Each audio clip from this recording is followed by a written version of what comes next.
Paano nga ba kumita sa pagiging TikTok affiliate? By the way, I am a full-time mom and a full-time TikTok affiliate. Hello guys, I am Ma'am Shitinay back again with another mini vlog.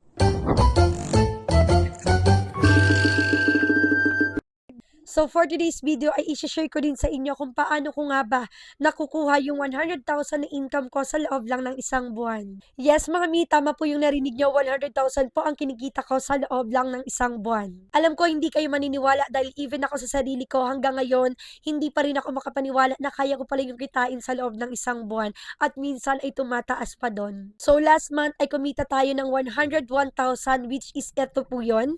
And ngayong buwan naman ay kumita tayo ng 118,000 kung hindi ako magkakamali. Ilalagay ko na lang po dito.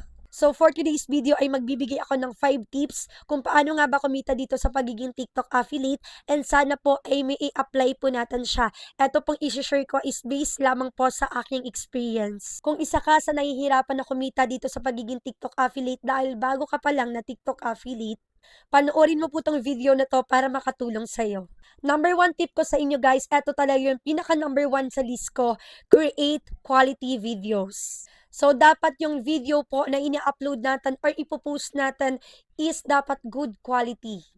Dapat ay malinaw or dapat may proper lighting. Or even wala tayong mga ring light, pwede tayong magamit ng natural sunlight. Yes, napakadami ko pong mga TikTok affiliate na nakikita na super effort, na nag-video pa sila, nag-shoot pa sila sa natural na init. Pero kung may mga gamit naman kayo like ring light, okay na po yan. Much better yon. So, para maging visually appealing po talaga yung mga videos natin or para talaga makaagaw pansin sa mga viewers natin, dapat good quality yung video natin at yung ma-attract naman yung mga viewers natin or even sarili natin, dapat ma-convince natin yung sarili natin na maganda yung video na yon at mapapa-order tayo.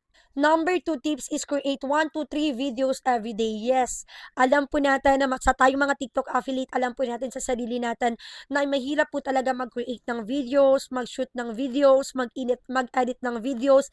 Yes, dahil wala pong madali sa pagiging TikTok affiliate. Alam natin kadalasan sa mga TikTok affiliate sa camera nakakita natin nakasmile, pero madam ko sa likod po ng camera niyan, ang hirap na pinagdadaanan niyan is grabe. Kaya madam ko, hindi basta-basta ang pagiging TikTok affiliate. So ako guys, hindi ako nag-upload ng isang video lang everyday. Nag-upload ako minsan 3, minsan 4, minsan 5, minsan tumataas pa dyan. Pero hindi talaga ako nagsisiro upload everyday. Consistent po ako nag-upload. Much better pa kung mag-upload tayo na minsan 1, 2, 3, 4 na video sa isang product lang. Kasi hindi, minsan nangyayari to pero minsan hindi.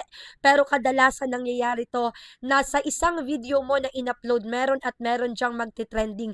Totoo po yan dahil naranasan ko na yan. And hanggang ngayon, consistent po yung pasok ng income doon kahit wala ka nang ginagawa. Number 3 tips ko sa inyo is know the best time para mag-upload. Kasi minsan busy pa yung mga viewers. Minsan kapag nag-upload ka ng umaga, minsan nasa work na yung mga viewers so natatabunan na. Or mas maganda siguro gabi. Gabi tayo mag-upload kasi ako minsan gabi or tanghali ako nag-upload. Alamin natin mga mi kung anong oras active yung mga viewers natin o yung mga followers natin para kahit papano naman is meron tayong views. Kasi ngayon talaga sa TikTok normal na nai-stack tayo sa 200 views mga ante ko. Pero meron at meron dyan na makikita ni TikTok mga ante ko. Anyway, pwede nyo yung i-check sa analytics nyo kung anong oras kayo pinaka may madaming viewers. Number 4 tips ko sa inyo is do proper engagement. Hindi yung basta engagement lang. Dapat proper engagement.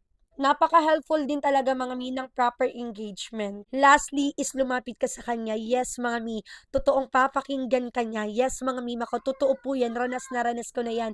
Kasi alam ko kapag will niya na yan sa'yo, ibibigay niya yan sa'yo sa tamang panahon. Sabi ko 5 tips lang yung ibibigay ko pero sige magbibigay pa tayo ng isa. Kung kaya nyo pong mag-live kayo mga mi. Yes, dahil napakalaking tulong din po ng live. Lastly, tanggalin din po natin yung inggit sa sarili natin. Yes, kasi ako po, ranas na ranas ko yan. Simula nung tinanggal ko yung inggit sa puso ko, mas naging nag-grow yung pagiging TikTok affiliate ko, yung TikTok affiliate journey ko. Yes, mga mi, napakagaan, ang sarap sa feelings. Lagi kong pinagpe-pray na kung merong may galit sa sa akin, merong may inggit sa akin, may sama ng loob sa akin, lagi ko po yung pinagpipray na sana tulungan ka na alisin yan sa puso mo dahil ako mga mi, simula po nang inalis ko yan sa akin mga mi, ako napakagaan, wala akong problema at wala akong dagdag isipin at napakagaan lang ng flow ng pagpasok ng blessing sa atin. And maging consistent din tayo sa ginagawa natin. Make sure na happy tayo sa ginagawa natin, na hindi tayo napipilitan sa ginagawa natin or hindi natin 'to ginagawa para sa iba, kundi ginagawa natin 'to para sa sarili natin. Yes, kaya ako super proud ako ngayon sa sarili ko, and kung may babalikan man ako, super proud ako sa sarili ko dahil nakaalis na ako dun sa sitwasyon ko dati. Basta make sure na happy tayo sa ginagawa natin, focus tayo sa sarili natin, and 'wag natin i-compare yung sarili natin sa iba. Kasi hindi naman natin alam kung paano nila naabot yung meron sila ngayon. Yung hirap, yung pagod, determinasyon araw-araw, yung sakripisyo, dugot pawis inaalay nila dyan. Kaya kung ikaw na panood mo to ngayon, dumaan to sa FYP mo, ikaw ay isang TikTok affiliate, tuloy-tuloy lang, wag kang susuko dahil kapag sumuko ka, talo ka. Kaya to all aspiring TikTok affiliate, kung gusto mo rin maging TikTok affiliate, mag-research ka, mag-explore ka, simulan mo na to habang bata ka pa, or even sa mga matatanda na may mga edad na okay lang. Wala pong pinipiling edad ang TikTok affiliate. Alam ko kung kaya kong kumita ng 6 digits sa loob ng isang buwan, alam ko na mas kaya nyo rin.